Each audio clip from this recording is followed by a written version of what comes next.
রণদামামা বেজেছিল মার্কিন মুলুকের এটিএনটি স্টেডিয়ামে। Group F এর শেষ রণাঙ্গনে মুখোমুখি এশিয়ার পরাশক্তি জাপান আর নর্ডিক জায়ান্ট সুইডেন। দুই দলের লক্ষ্য ছিল একটাই, রাউন্ড অফ 32 এর সরাসরি টিকিট। আর সেই মিশনে এক গোলের ড্রয়ের ফলে পয়েন্ট ভাগাভাগি করে মাঠ ছাড়লেও শেষ হাসিটা ফুটল জাপানের মুখেই। পয়েন্ট টেবিলে এগিয়ে থাকায় রাউন্ড অফ 32 নিশ্চিত হলো সূর্যোদয়ের দেশটির। পরের রাউন্ডে তাদের লড়তে হবে এখন হট ফেভারিট ব্রাজিলের বিপক্ষে। হিউস্টনে আগামী মঙ্গলবার বাংলাদেশ সময় রাত 11টায় হবে ম্যাচটি।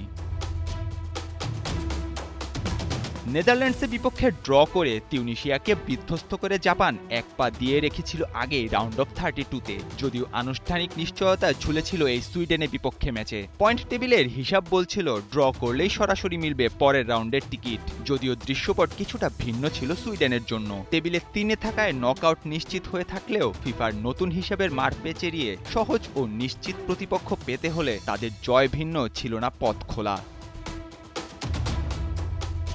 It's really hot today.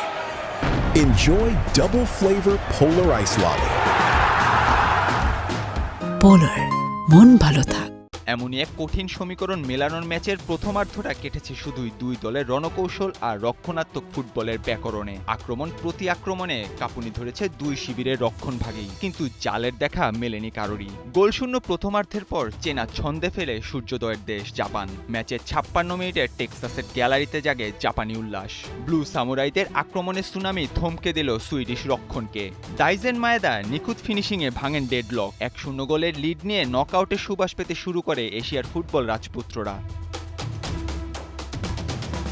কিন্তু সুইডিশদের ডিকশনারিতে সহজে আত্মসমর্পণ শব্দটাই যেন নেই। লিড পাওয়ার আনন্দ তাই বেশিক্ষণ স্থায়ী হতে দেননি নর্ডিক উইঙ্গার অ্যান্থনি এলাঙ্গা। জাপানি উৎসবের রং ফিকে করে দিতে সময় নিলেন মাত্র 6 মিনিট। 62 মিনিটে তার দুর্দান্ত কাউন্টার অ্যাটাক, আর তাতে কুপকাত জাপানি গোলরক্ষক। স্কোরলাইন 1-1।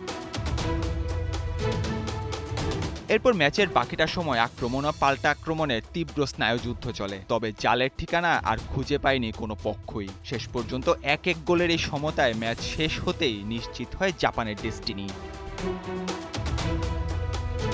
3 ম্যাচে 1 জয় আর 2 ড্রয়ে 5 পয়েন্ট নিয়ে 2026 বিশ্বকাপের রাউন্ড অফ 32 এর টিকিট পকেটে পড়ল জাপান। অন্যদিকে 1 জয় 1 হার আর 1 ড্রয়ে 4 পয়েন্ট নিয়ে গ্রুপের 3 নম্বরে আটকে রইল সুইডেন। টেবিলের মারপ্যাচে তাদের নকআউটের ভাগ্য এখনও ঝুলছে যদি কিন্তু সুতোয়। নকআউট নিশ্চিত হলেও তাদের প্রতিপক্ষ কে হচ্ছে সেটির জন্য করতে হবে আরও অপেক্ষা। পয়েন্ট টেবিলের হিসেব বলছে আগামী 30 জুন নকআউটে শেষ 32 দলের রাউন্ডে তাদের সম্ভাব্য প্রতিপক্ষ হতে পারে গ্রুপের শীর্ষ দল ফ্রান্স। নাহিয়ান আরিফিন, 71।